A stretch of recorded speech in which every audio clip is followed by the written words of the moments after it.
All right, one of my viewers commented on the recent video I uploaded about my oak trees and the Concordia acorns and asked about my chestnuts and how well they're doing. So thought I'd do a quick video on them. So here they are. As you can see, the trees are loaded this year, but with the drought and everything, some of them are not very big. You can see that one's not as big as the other one that's right next to it. It's a little bit smaller. Now, they still have about a month or so to go, so they can still put on some size yet. And I've been watering them about once a week, giving them a good drink. Haven't had to do that lately because we've been getting some good rains. See, here's a good cluster right here. But I've noticed in the forecast that there's not any rain forecasted for at least a good chance of rain anyway for another week or so. And so I'm sure I'll be out here with the hose watering them. So anyway, there's some right there. As you can see, man, this tree's loaded this year. This is just a generic Chinese chestnut, no particular variety planted here. I grew it from seed, and we'll go over to one of my late droppers. It's loaded too, and these nuts are always a little bit smaller, but as you can tell, I mean, these don't really have much for size comparison. I'll stick my hand up here. It's not in focus, but my hand is right beside it. Those are pretty tiny. Those are not very big at all. There's a good cluster right there. I'm sure some of these did not get pollinated. They probably have nothing in them, being that they're so tiny. Be interesting to see when they start opening up, maturing, what's actually inside. If there's actually a tiny chestnut, or if there's just a little shriveled up chestnut that never actually got pollinated. So like I said, a lot of these on here are real small, but there's still about a month or so of growing season. So chestnuts put a lot of their size on in the last month or so. So they could still put on some size, but you know, these right here, they're not going to grow very much bigger. So I suspect, obviously, that one right there did not get fertilized.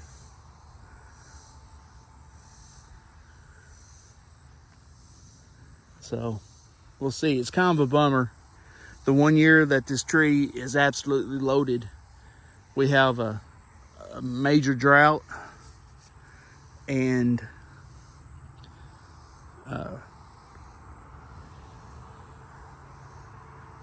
tree just doesn't get good pollination for whatever reason.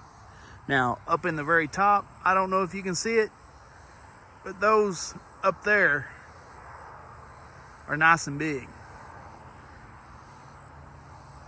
And there's some on the lower limbs that are good size too, so I suspect those will be fine. And we'll go over to my other late dropping tree here. And these are nice size. I suspect most of these got pollinated. And it is loaded too.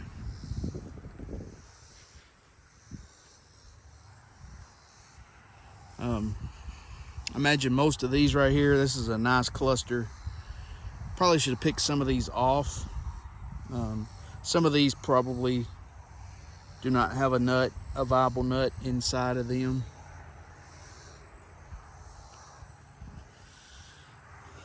But something like here, I would suspect there's probably one in there.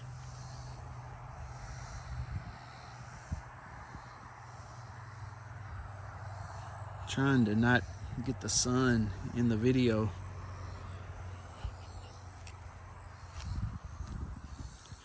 So this tree's looking pretty good if I can keep pouring the water to it. And here's a good cluster. I suspect there'll be some in it. Like I said, not all of these will have a chestnut. I don't expect them all to. Like that one right there, it'll have one, or at least one, if not two in it. So there you go. Here's a bunch over here that I suspect did not get pollinated. They're just not big enough at this point in time.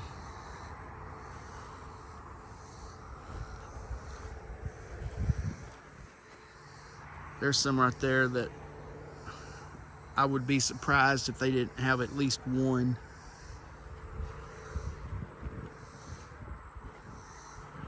So we'll walk over here and check out the Dunstan.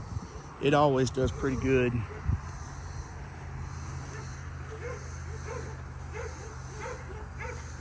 And if I can talk over the neighbor's dogs barking, it has nice big chestnuts, big burrs anyway, big burrs. And there'll be some nice sized chestnuts, I suspect, in these. Not me on this tree. Didn't have many last year. But anyway, this is the Dunstan, and it always seems to do fairly good. Just hasn't been a big producer. What it does produce is always been good.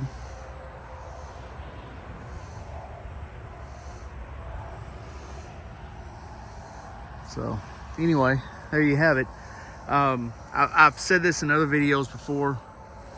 I found typically on a Dunstan, most of the burrs tend to be in the top half of the tree. So if you're looking to plant something for deer, you know, they market these things toward deer and wildlife and things like that. For the most part, unless you get good winds and knock that will knock the burrs to the ground, for the most part, they're going to step in the tree. You're going to have to have something that's going to knock these burrs to the ground for the deer to eat them, because at least I found that on a Dunstan, all of the burrs tend to be in the top half of the tree. And when you get a tree that's 8, 9, 10 years old like this one, I mean, it's up so high that the deer can't reach them, and they wouldn't even try to eat them out of the burr anyway. I mean, they're going to have to fall to the ground, and the chestnut's going to have to roll out anyway before the deer are going to try to eat them. I mean, for anybody that's not familiar with chestnuts, you know, the hull, you know, is spiny, and you have to wear gloves to even hold them, really. So you can imagine a deer trying to open it up. I mean, so basically the burr is going to have to open up on the tree, and the chestnut's going to have to fall out. And typically that's not been my experience. I mean, it happens on occasion, and probably if you left them on the tree, maybe, longer than I do. I usually get them before they tend to fall off the tree, or they tend to turn brown. And I tend to get them when they first start opening, because I don't want squirrels and everything to get them. So I suppose if maybe you left them on the tree, you know, if they were out in the deer woods, you wouldn't be harvesting them. You would leave them on the tree for the wildlife, and maybe they would eventually fall to the ground, or they would open up enough for the chestnuts to fall out. Maybe, I don't know. Tough one to call there. But I'm just trying to let you know so you don't get your expectations set to where you think there's going to be, you're going to come out there and there'll be a bunch of chestnuts just laying on the ground. And that's really not been the case in my experience. There will be on occasion, but most of them tend to stay in the burr.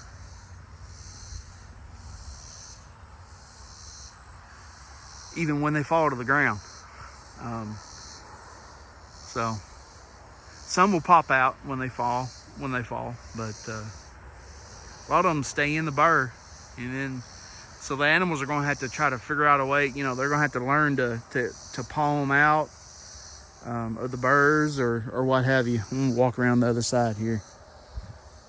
See if we see some. Oh, it's got some up in here. All right, well, there you go. Rambled on long enough. So, take care, guys, and if you like these types of videos, please like and subscribe, and I'll be uploading more. Take care, and God bless.